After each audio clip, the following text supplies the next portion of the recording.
हो मॅडम, झालं का काम तमाम? आता काय बाबा, तुम्ही लखपती होणार. प्लीज गप्प बसशील का? पण मॅडम मला सांगा ना, तुम्ही कसा गेम केला की? म्हणजे म्हणजे कसं आहे माहिती का, तुम्ही तशी बेस्ट गेम्स असतात बघा तुम्हाला. पण मला सांगा ना, म्हणजे तुम्ही त्या माणसाला बाटलीत कसा उतरवला? तू प्लीज गप्प बसशील, तुला कळत नाहीये का मी काय बोलतेय ते? पण मॅडम असं काय करता सांगा ना मला. म्हणजे कसं आहे बघा आता मॅडम, या ना आता लई मोठी मोठी स्वप्न बघायला लागले बघा. म्हणजे आता मला मोठं घर मिळणार ना. मोठं घर? हा, तुम्ही बक्षीस नाही का देणार मला? ती कवडी मिळणार नाहीये तुला. मॅडम, या लॉकर मधल्या छुप्या गोष्टींवर मोनिकाचा डोळा आहेच, पण आपण तिच्या कुठल्याही धमकीला बळी पडायचं नाहीये.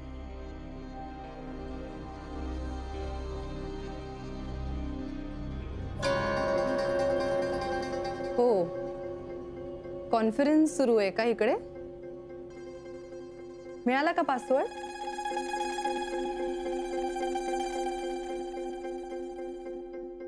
बघूया आधी पासवर्ड कोणाला मिळतो ते.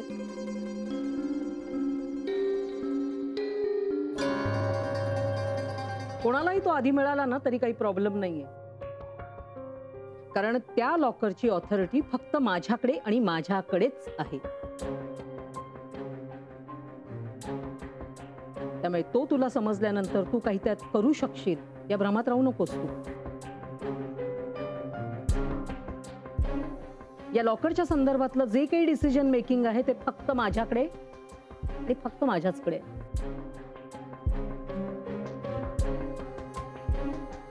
All the best. हा, तू तो पासवर्ड मात्र जरूर शोध आणि एक लक्षात ठेव, गाठ माझ्याशी आहे.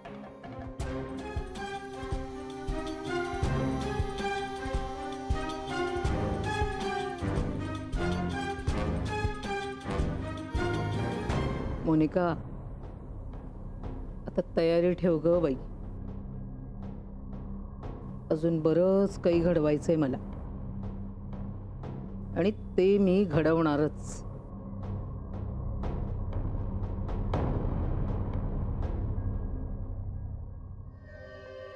चला, मला निघायला हवं.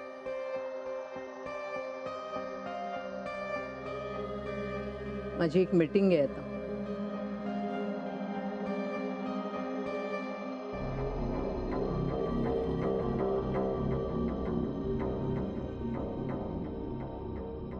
मॅडम तुम्ही काय पण का नाही बोललात तिकडं? गप गो जरा. मला लई त्रास होतोय बघा. तुम्ही चांगलं सुनवायला पाहिजे होतं त्यांना. काय सुनावणार होते मी? हा, माझी बोलती बंद केली त्या ऑफिसरने. फिरवून फिरवून काय म्हणाला मला, मी मदत करणार नाहीये तुला. काय करणार आहे आता मी? आणि घरी आल्यावर त्या आत्यांनी माझ्यावर बॉम्ब टाकला. काय तर म्हणे त्या लॉकरची सगळी अथॉरिटी त्यांच्याकडे. मॅडम तुम्ही आता काय बोललात? काय तू त्रास देणार आहेस का परत मला? अथॉरिटी म्हणजे हक्क ना? हो मॅडम, तुम्ही तुमची दुसरी अथॉरिटी हातची घालवू नका. म्हणजे? अहो मॅडम, लॉकरची अथॉरिटी त्यांच्याकडे आधीपासूनच आहे ना. पण इथं बेबी नावाची बँक मानसीताईकडे जाईल. मग आपल्या हातात कायच नाही राहणार. बरोबर बोललीस ग तू. पण बघ, त्या आत्यांचं काहीतरी केलंच पाहिजे. आणि असं काहीतरी केलं पाहिजे की ज्याच्यामुळे आत्या सगळ्यांच्या समोर माझी माफी मागते. हे बघा, आता यापुढे मी तुम्हाला काही एक सांगणार नाही. अहो, असं काय काय झालं? तुम्हाला मी माझ्या पुतण्याबद्दल सर्व काही सांगितलं, पण का कोणास ठाऊक माझं मन खायला लागलं. म्हटलं उगाचच माझ्या पुतण्याच्या भूतकाळामुळे तुमच्या नातवाच्या भविष्यावर काही परिणाम व्हायला नको. अहो सावंत, असं काय करताय तुम्ही? खरं म्हणजे तुम्ही अतिशय महत्वाची अशी माहिती आम्हाला दिलीत आणि आता फक्त पुरावे आम्हाला मिळाले की माझ्या नातवाचं भविष्य उजळेल. हो, नानू मामा अगदी बरोबर बोलतात. हे बघा सावंत, तुम्ही आम्हाला जी काही माहिती दिलीत त्याबद्दल खरोखर तुमचं थँक्स. काय झालं, आमच्याकडे काही पुरावेच नव्हते म्हणून आम्ही तिच्याबद्दल काहीच करू शकत नव्हतो. मला सांगाल का तुमचा हा पुतण्या आता असतो कुठे? आम्हाला खरंच माहिती नाही कुठे गेलाय तो. हिने त्याला फसवलं, त्याचा इतकं त्यांनी मनावर घेतलं की तो कायमचा निघूनच गेला. तिच्या रूपावर भाळला होता ना तो, पण हिने त्याची पार वाट लावून टाकली. त्याची ही अशी अवस्था, त्यामुळे आमच्या कुटुंबाची अशीच अवस्था झाली. आणि तुम्हाला सांगायला नको, अहो एखाद्या घटनेचा सुद्धा एखाद्या कुटुंबावर काय परिणाम होत होते. त्यात आमचा हा तरुण मुलगा, त्याची अशी वाताहत झाली. फार वाईट झालं हो आमचंही.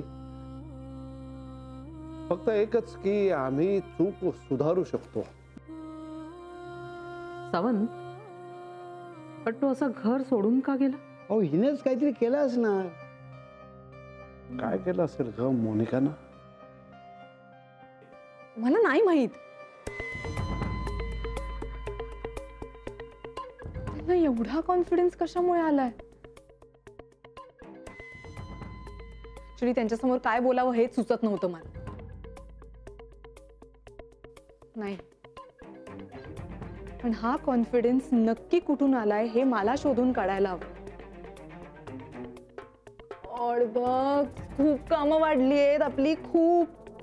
मॅडम, मी तुम्हाला वाटेल ती हेल्प करायला तयार आहे बघा. हे बघ, आता ना आपल्या समोर 3 टास्क आहेत.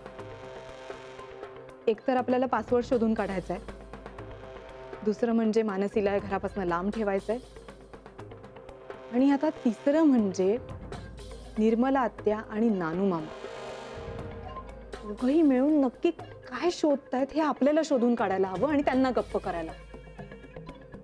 मॅडम, मला काय वाटतंय माहितीये का, सगळ्यात इम्पॉर्टंट काय आहे, तो पासपोर्ट शोधणं. तुम्ही तो शोधा.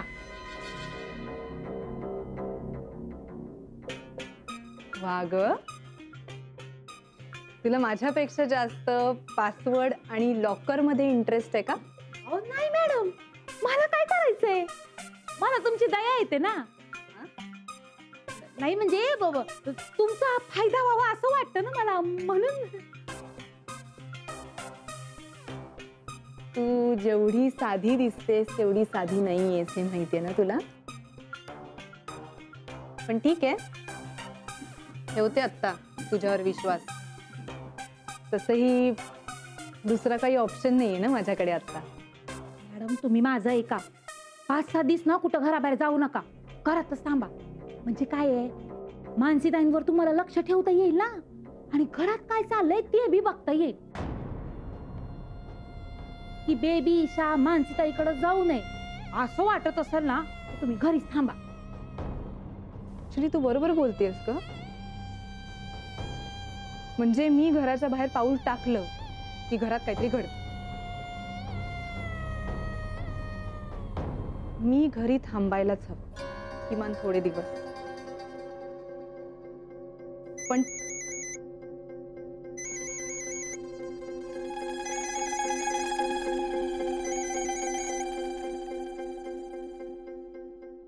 हा सर बोला. हाय मोनिका, तुझ्यावर एक जबाबदारी टाकतोय. हां, and I hope you will not let me down. Of course sir, बोला ना. तुला 4 दिवस दिल्लीला जायला लागणार आहे. काय? आय मीन कधी? ते मी तुला सांगेन. काय आहे, तिथला आपला इव्हेंट हेड आजारी पडलाय आणि तिथला इव्हेंट तू गेली नाहीस तर खोळंबणार आहे, त्यामुळे तुलाच जावं लागेल.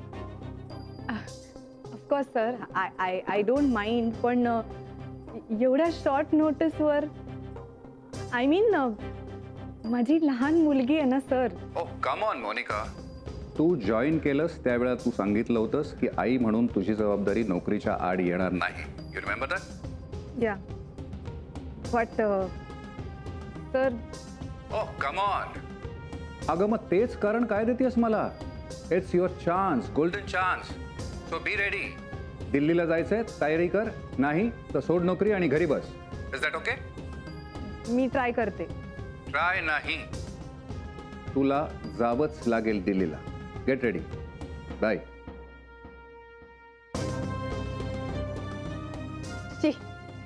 काय झालं मॅडम? दुष्काळात 13वा महिना आहे. घरात काय मला मुंबईतही थांबता येणार नाही. दिल्लीला पाठवतायत सर. ते म्हणाले जर तू जाणार नसशील तर नोकरीवरनं काढून टाकतो, कायमची घरी बस. अहो पण असं कसं? त्यांना सांगा ना नाही जमणार म्हणून. बोलली ना मी त्यांना तेच. वेगळ्या भाषेत बडबड करत होते का? मॅडम मग इथलं सगळं कसं होणार? जाईल ना सगळं मुसळकेरात. तू प्लीज गप्प बसशील का? काय करायचंय ते मी बघून घेईन. गोष्टी कशा मॅनेज करायच्या ते माहितीये मला. ऑफिसमध्ये तेच करते ना मी, त्याचेच पैसे मिळतात मला. माझ्याकडे काय बघत बसलीयस? कामं करणं स्वतःची.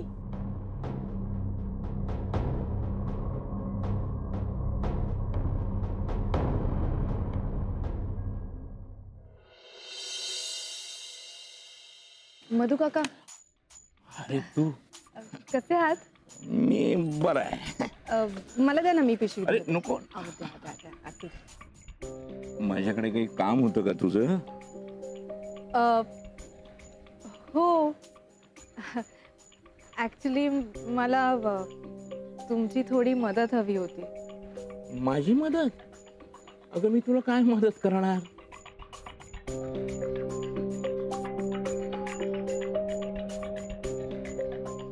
मला माहितीये मधु काका, माझ्यामुळे घरातल्या सगळ्यांना खूप त्रास होतो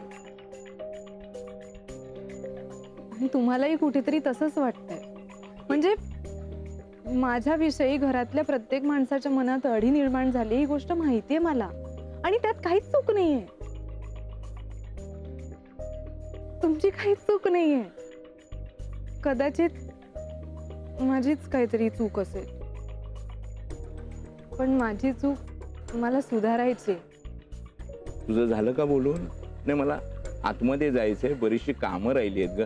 नानू बोंब मारायचं, बाकी काही नाही. येतो मी. पण जा तुम्ही आत. पण ही डायरी कसली आहे? डायरी ना, ही डायरी माझ्या सदा दादाची आहे.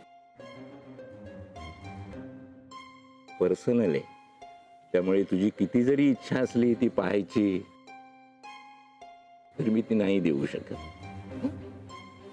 येत. मधु काका,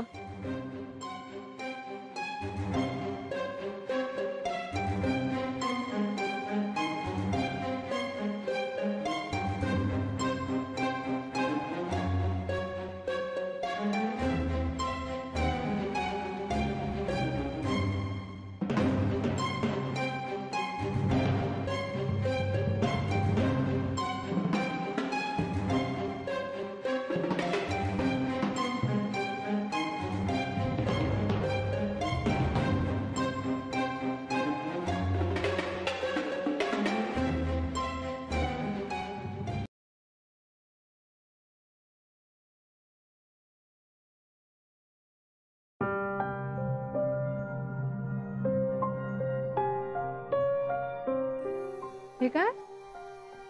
अजून इकडेच आहेस तू? गेली नाहीस म्हणून? निर्मला आत्या आणि सगळ्यांनी मला जाऊ नाही दिलं. ओके, मग थांबच आता. का? नाही, मी म्हणते अजून 2-3 दिवस थांबायला काहीच हरकत नाहीये. अचानक का मला थांबवतीयस? ऍक्च्युली मला दिल्लीला जावं लागतंय अर्जंटली एका इव्हेंटसाठी, आणि ती गोष्ट मी अवॉइड करू शकत नाहीये. पुन्हा ईशाचं काय करायचं हा प्रश्न आहेच. आणि बग्स दिवसभर थांबू शकते, रात्री नाही थांबू शकत. इनफॅक्ट मी बग्सला सुट्टीच देऊन टाकणार. सो तू थांब. म्हणून मी इथे राहू? माझ्यासाठी थांबायला नाही सांगते म्हणून, ईशासाठी सांगते. ईशाची सोय होईल म्हणून. And yeah, you better be in your limits. What you mean? ही काय बोलण्याची पद्धत झाली? तुझी वागण्याची पद्धत काय आहे हे बघितलंस का तू आधी म्हणून? मला बोलण्याची पद्धत शिकवू नको, कळलं? आणि ईशाला ना फक्त सांभाळायचं, तिच्यावर मालकी हक्क दाखवायचा नाही, कळलं? आणि येस, ईशाच्या बाबतीत जे लागू होतं ते विक्रांतच्या बाबतीत सुद्धा लागू होतं. म्हणजे नेमकं काय अपेक्षित आहे तुला? I will explain. फक्त ईशालाच सांभाळायचं, विक्रांतला सांभाळायची गरज नाही. मधू आजोबांनी खाली बोलवलंय. तुलाच बोलवलं असणार, जा. नाही नाही, मधू आजोबांनी तुम्हाला दोघींना खाली बोलवलंय.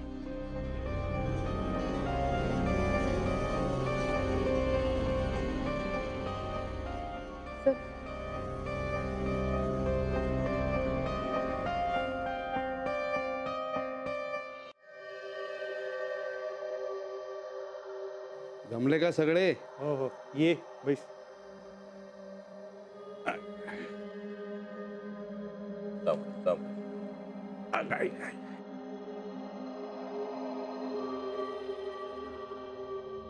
मग काय मधू, काय सांगणार आहेस?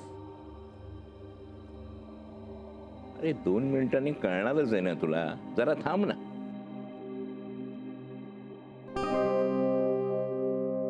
अच्छा, ही पण येते का? या प्लीज.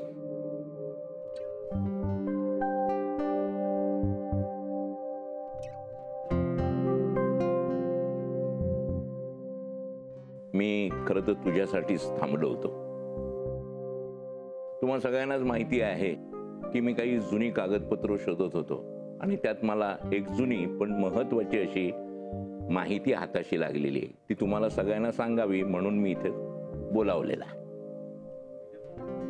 मधू काका, तू सुरू कर. 1 मिनिट. मला काहीही ऐकायला थांबायचं नाहीये. I am sorry. काय करतेस? घरातली सगळी माणसं एकत्र जमली आहेत, तू कोण असायलाच हवं ना इकडे. गीता काकी, नाही म्हणजे घरातले तर इकडे आहेतच, पण घराबाहेरची माणसं सुद्धा आहेत ना, हे विसरलात का? हं?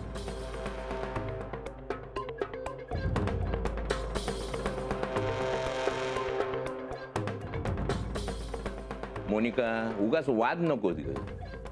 तुला नंतर नाहीतरी बकुळाकडून कळणारच आहे ना. तो माझ्या तोंडूनच ऐकून जा ना. पण माझ्याकडे वेळ नाहीये मधू काका. मला दिल्लीला निघायचंय, तयारी करायची आहे सगळी. अरे मधू काका, अरे तिला नसेल इंटरेस्ट तर कशाला उगीच जबरदस्ती करतोयस? इट्स ओके ना, जाऊ दे तिला. आणि तसंही तिच्या काही कामाचं असेल असं मला तरी वाटत नाहीये. त्यामुळे ती इथे थांबण्याची काही गरज नाहीये. नाही ठीक आहे, तसा आहे माझ्याकडे थोडा वेळ. आणि हे सगळं ऐकल्यानंतर मला असं वाटतंय की कदाचित माझी गरज सुद्धा लागू शकते ना.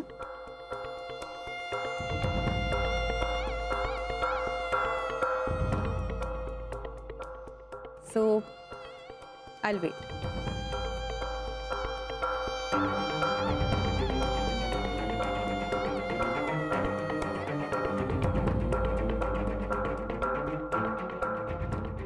कुठून येतो हिला हा एवढा कॉन्फिडन्स?